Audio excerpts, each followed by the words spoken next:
नमस्कार, मैं हूं पूजा पुनेठा और आप सुन रहे हैं बाल खबरनामा। इंडिया फॉर चिल्ड्रन की तरफ से आपका स्वागत है। आज 11 जून है और दिन शनिवार है।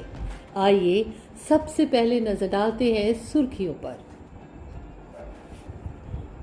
हैदराबाद में नाबालिग से गैंगरेप में 6 आरोपी गिरफ्तार। उत्तर प्रदेश के लखनऊ में नाबालिग ने पबजी की लत में मां की हत्या की। नई दिल्ली में टीचर ने स्कूल से नाम काटने की धमकी दी तो 8वीं के छात्र ने फांसी लगाई। कश्मीर में हिंदुओं के बच्चों को ऑनलाइन स्टडी का विकल्प मिलेगा।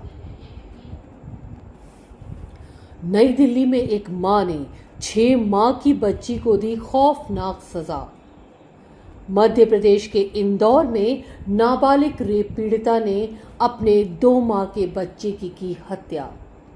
सुप्रीम कोर्ट ने कहा है कि नाबालिग से यौन अपराध बर्दाश्त नहीं किया जा सकता। अब खबरें विस्तार से।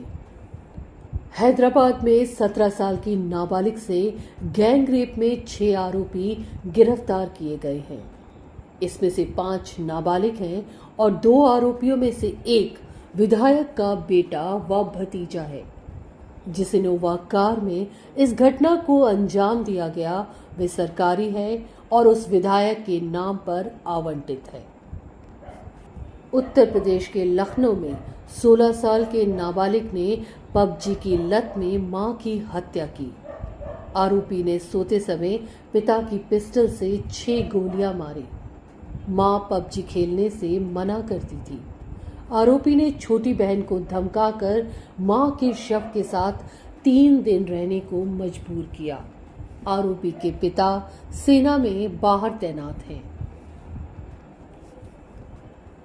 नई दिल्ली के एक हॉस्टल में 16 साल के लड़के का शव पंखे से झूलता मिला है। लड़का पिछले महीने ही बिहार से आया था और नीट की तैयारी कर रहा था। परिजनों ने हत्या की आशंका जताई है।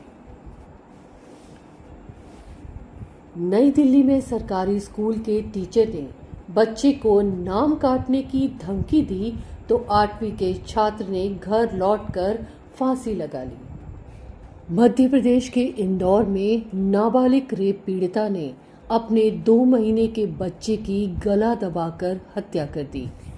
रेप के कारण वो बच्ची गर्भवती हुई थी। पुलिस ने उसे गिरफ्तार कर लिया है। कश्मीर में हिंदुओं के बच्चों को ऑनलाइन स्टडी का विकल्प मिलेगा। पिछले दिनों कश्मीरी पंडितों की हत्याओं के चलते यह फैसला लिया गया। नई दिल्ली के जामिया नगर में बच्चों पर 12 कुत्तों की बेरहमी से हत्या करने का आरोप लगा है। सभी बच्चे 8 से 10 साल की उम्र के बीच के हैं। तमिलनाडु के कुड्डालोर जिले के निकट गेदिलाम नदी में नहाने गई 7 लड़कियों की डूबने से मौत हो गई। इसमें से 5 नाबालिग थीं। नई दिल्ली में एक मां ने अपनी 6 साल की बच्ची को होमवर्क पूरा ना करने पर दी खौफनाक सजा। बच्ची की मां ने उसके हाथ पैर बांधकर धूप में छत पर लिटा दिया। मां के खिलाफ जुवेनाइल जस्टिस एक्ट के तहत मामला दर्ज किया गया है।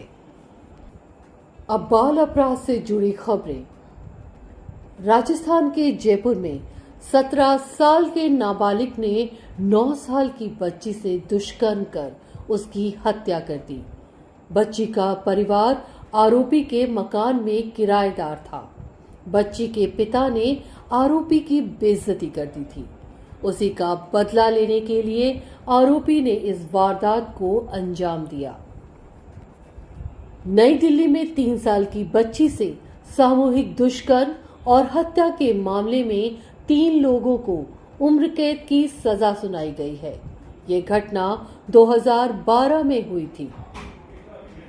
उत्तर प्रदेश के मेरठ में एक सौतेले पिता ने नाबालिग बेटी को बंधक बनाकर 10 दिन तक किया दुष्कर्म। पुलिस आरोपी की तलाश में जुटी हुई है।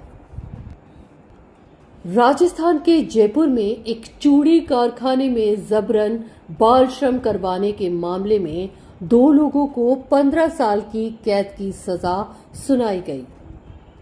महाराष्ट्र के कोल्हापुर में 16 साल की नाबालिग से शादी करने पर 32 साल के व्यक्ति को पॉक्सो एक्ट के तहत बंदी बना लिया गया है। तमिलनाडु के सेलम जिले में नाबालिग के साथ उसकी मां की ही पुरुष मित्र ने कई बार दुष्कर्म किया। महिला व पुरुष मित्र ने नाबालिग के एग कई अस्पतालों में भी बेचे। दोनों आरोपियों को गिरफ्तार कर लिया गया है। नई दिल्ली में 10 माह के बच्चे को अगवा कर बेचने का प्रयास कर रही थी एक महिला। दिल्ली पुलिस ने बिहार के सीतामढ़ी जिले से आरोपी महिला को गिरफ्तार कर लिया गया है। बच्ची को भी सकुशल बरामद कर लिया गया है। नई दिल्ली में 2 अलग अलग वारदातों में 2 युवकों की हत्या कर दी गई। दोनों ही घटनाओं में 2 नाबालिगों को गिरफ्तार कर लिया गया है। सुप्रीम कोर्ट ने कहा है कि नाबालिग से यौन अपराध बर्दाश्त नहीं किया जा सकता। शीर्ष कोर्ट ने पॉक्सो एक्ट के तहत बंद आरोपी की अग्रिम जमानत खारिज की है। राष्ट्रीय बाल अधिकार संरक्षण आयोग ने कानपुर हिंसा को लेकर पत्र लिखा है। आयोग ने कहा है कि इस बात की जांच की जाए कि हिंसा में नाबालिग थे या नहीं। अब कुछ अंतर्राष्ट्रीय खबरें। अमेरिका के न्यूयॉर्क में अब 21 साल से कम उम्र के लोग हथियार नहीं खरीद सकते। स्कूलों व सार्वजनिक स्थानों पर हालिया गोलीबारी की घटनाओं के चलते ये फैसला लिया गया। अमेरिका के फ्लोरिडा में 2 साल के बच्चे ने गलती से पिता को गोली मार दी। लापरवाही के आरोप में मां पर आपराधिक केस दर्ज किया गया है। चीन में नाबालिग अब अपने शरीर पर टैटू नहीं बनवा सकेंगे। चीन की सरकार ने इस पर प्रतिबंध लगाया है। अगले हफ्ते इसी समय शनिवार को फिर से सुने बाल खबरनामा। तब तक के लिए इंडिया फॉर चिल्ड्रन की तरफ से मैं अपनी संपादकीय टीम विवेक श्रीवास्तव, रोहित श्रीवास्तव और मनीष राज सिंह की तरफ से आपसे इजाजत चाहती हूं।